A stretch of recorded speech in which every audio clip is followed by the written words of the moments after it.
आज शिर्डीमध्ये भाजपचं अधिवेशन होतं. त्या अधिवेशनातून केंद्रीय गृहमंत्री अमित शहा यांनी थेट शिवसेनेवरती हल्लाबोल केलेला आहे की मागच्या निवडणुकीत लोकसभेच्या निवडणुकीमध्ये पूर्णपणे वोट जिहाद जो आहे तो ठाकरे गटाने केलेला आहे, अशी टीका जी आहे ती ठाकरे गटावरती केलेली आहे. तुम्ही कसं याकडे बघता? मुळात त्यांचं मोठं दुःख आहे ते. आमचा विजय त्यांना पचत नाही आहे लोकसभेतला. अहंकारी भावनेने 400 पार बोलणारे तेच होते आणि 400 पार वरून याच देशातील जनतेने त्याला 240वर आणलं आणि म्हणून ती जखम मोठी आहे त्यांना. ती जखम अशी भळभळ वाहत राहते त्यांची. त्या जखमेतून हे उद्गार ते काढतायत.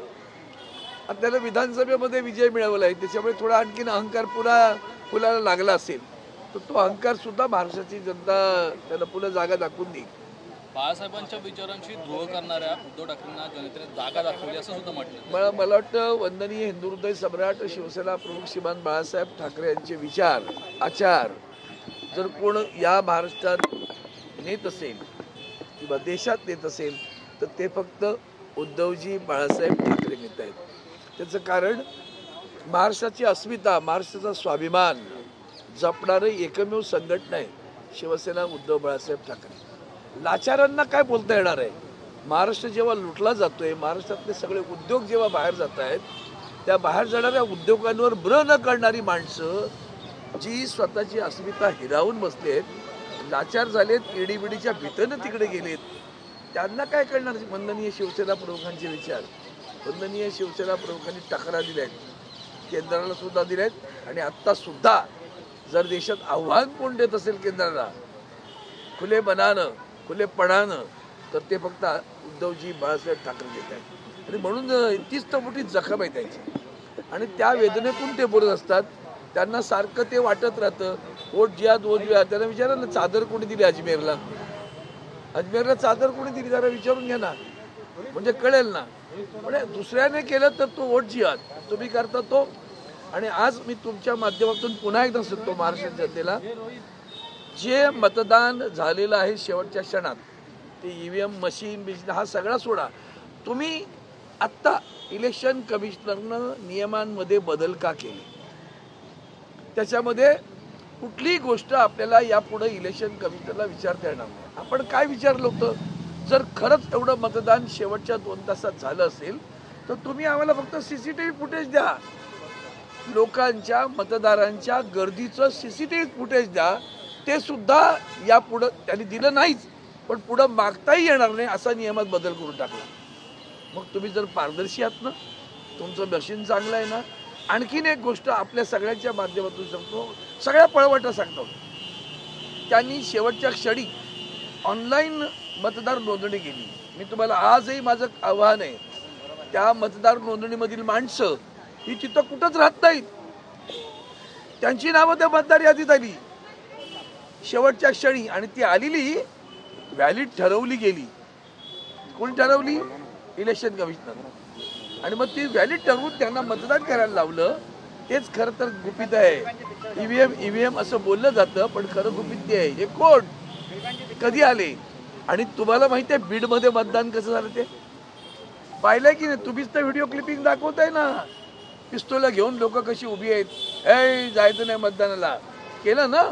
मग जर आतमध्ये मतदान कोणी केलं? मग बाहेर जर मतदाराला आत जाऊ देत नव्हते तर आतमध्ये मशीनमध्ये मतदान कोणी केलं? असे अनेक प्रश्न आहेत बरं. आणि हा सगळा डोलारा पेलवत नाही. मग लोकांना सातत्यानं खोटं बोलणं. 15 लाखापासून सुरुवात झालेली आहे. आज आपला रुपया खाली घसरला आहे, तो रसतळाला चाललाय. याच देशाच्या पंतप्रधानांनी 2013 साली जे वक्तव्य केलंय आणि माननीय तत्कालीन पंतप्रधान मनमोहन सिंगांबद्दल जे बोललेत ना, तुमच्या धाडत असेल तर पहिलं ते दाखवा आणि तीच क्लिपिंग देऊन त्यांना सांगा पंतप्रधानांना, हे तुमचे आरोप तत्कालीन पंतप्रधानांना होते जेव्हा रुपया घसरला तेव्हा. आज रुपया घसरतोय, आता हे आरोप पुढावर करायचे असं त्याला प्रश्न विचारा, मग कळेल आपल्याला. गृहमंत्री अमित शहा हे नाशिकमध्ये आहेत, मात्र बीडमधील धनंजय देशमुख जे संतोष देशमुखांचे भाऊ आहेत, त्यांनी उद्या आंदोलन करण्याचं एक आव्हान केलेलं आहे. उद्या आंदोलन करणार 10 वाजता आणि योग्य तपास होत नाही, कुटुंबाला माहिती देत नाही असा आरोप केला. संपून घेणार अशा प्रकारचे कळतंय का तुम्हाला? महाराष्ट्रात ज्या दिवशी त्यांना कशाला दोष देता हो पोलिसांना, ज्या दिवशी देशाच्या पंतप्रधानांनी 70,000 करोड़ का घोटाला हुआ, सिंचाई घोटाला हुआ बोलले ना. मग त्या घोटाळ्याच्या माणसाला आतमध्ये घेतलं, सोबत घेतलं, वित्तमंत्री केलं, उपमुख्यमंत्री केलं. त्याच दिवशी समजायचं या देशातलं संविधानच संपलं. आणि मग आम्ही संविधान बोललो तर फेक नॅरेटिव्ह. मग संविधान तिथंच संपलं. त्यांनी आरोप करून त्यांना बरोबर घेतलं, त्यांना पदं दिली, मंत्रीपदं दिली. देशाचे पंतप्रधान आरोप करतात तेव्हा खालच्याला काय कळतंय? खरं काय पण आम्ही आहोत. ते बोललं होतं बोरीचा आमदार, आठवतं ना, हातपाय थोडा टेबलवर जामीन देतो. काय केलं? इथं तुमच्या शिवाजी पार्कात पोलीस स्टेशनला इथे गोळी झाडली. काय झालं? त्याच्यावर पिस्तूल घेतलं का आजपर्यंत? त्या एवढ्याशा बीडमध्ये 2200-2300 परवाना धारक, पिस्तूल धारक आहेत लोक. वा, कुठे आहे कायदा सुव्यवस्था? रसातळाला गेली. महाराष्ट्राला लांछन लागलंय बरं का. लहान मुलींवर अत्याचार ज्या महाराष्ट्रात होतात त्या महाराष्ट्राला अभिमानानं बोलता येणार नाही, सरकारला बोलता येणार नाही. शिवसेना आणि राष्ट्रवादी हे दोन्ही पक्ष कोणाचे याचं प्रकरण अद्यापही सर्वोच्च न्यायालयात पेंडिंग आहे. मात्र सर्वोच्च न्यायालय विकाऊ सर्वोच्च न्यायालय की लाचार सर्वोच्च न्यायालय? कोणतं सर्वोच्च न्यायालय? चंद्रचूडांचं कार्यकाल होता 2.5 वर्षाचा. त्या कार्यकाळामध्ये त्यांना निर्णय देता नाही आला.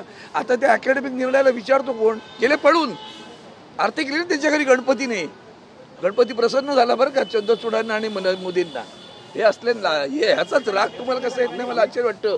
न्याय दिला नाही त्यांनी, आता काय राहिलं? आणि हे बोलतात नकली बघ असे जे शब्द वापरतात. तुमचं हे सरकार आहे बरं का, संविधानाची रोज धज्जी उडवणारं सरकार आहे, लक्षात. अमित शहा म्हणतात की खरी शिवसेना ही एकनाथ शिंदेची. आणि अहो ते खरेच का पहिले विचारा ना. खरी शिवसेना कोणाची हे सांगायला स्वतः माणूस खरा पाहिजे ना.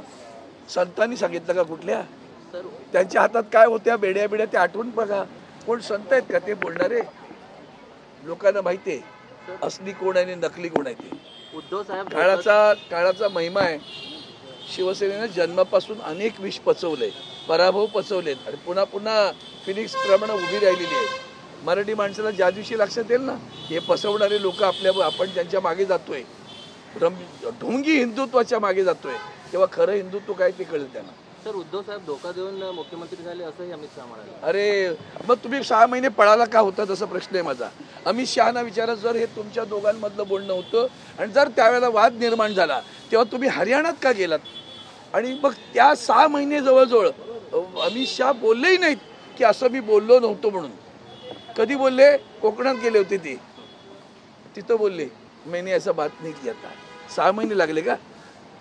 6 महिने लागले तुम्हाला? याच्यातून तुम्ही ओळखून घेतलं पाहिजे. गजनी आहेत का तुम्ही? 6 महिन्याने आठवतं का तुम्हाला? चला. संतोष देशमुख प्रकरणामध्ये अध्यक्षपदावर उद्धव साहेबांना राहण्याचा अधिकार नाही असं एकनाथ शिंदे म्हणाले. संतोष देशमुख प्रकरणामध्ये राजीनामा घेणार का याबाबत प्रश्न विचारला. नाव आल्यावरच, चौकशी झाल्यावरच राजीनामा घेणार असं म्हणत अजित पवार संतप्त. मला आता मतदारांनाच प्रश्न आहे ना. आता तर महाराष्ट्राच्या मतदारांना प्रश्न आहे माझा. तुम्हाला हे पटतंय का? एवढं महाराष्ट्राच्या मतदारांना विचारून ये जरा, कळलं का? त्या मतदारांबद्दल काय उद्गार काढले बुलढाण्याच्या आमदारांनी? सांगा ना. ते कसं तुमचं एका मिनिटात झापून जातं. ते कशी तुम्ही 10 वेळा न्यूज दाखवत नाही हो, तेव्हा ती एकदा दाखवून गाप. संजय गायकवाड काय बोलला? तुमचे चॅनल बंद. दाखवा ना मतदारांना तुमची किंमत, त्यांच्या ठाई काय आहे ती कळू द्या ना मतदारांना सुद्धा. महाराष्ट्रातल्या मतदारांना आव्हान करतो, उभ्या या राज्यातला एक सत्ताधारी पक्षाचा आमदार तुम्हाला काय शब्द वापरतो मी ते चॅनल मी नाही बोलू शकत. यांनी हिंमत असेल तर परत दाखव. बातमी दाखवण्याची बंद कशी झाली हे पण यांना विचारा सगळ्यांना, म्हणजे कळेल तुम्हाला. सर, बाळासाहेबांच्या स्मारकाच्या अध्यक्षपदावर राहण्याचा सोडून अधिकार द्यावं. उद्धव साहेबांना नाही असं एकनाथ शिंदे म्हणाले. आता मला पुन्हा ते घाणेरडे शब्द वापरायला नका लावू द्या. तुम्हाला काय लावाला बी करायचा धंदा दिलाय का? आमचा हक्क आहे तिथे. उद्धव साहेबांशिवाय दुसरं कोण असू शकत नाही, एवढं लक्षात ठेवा.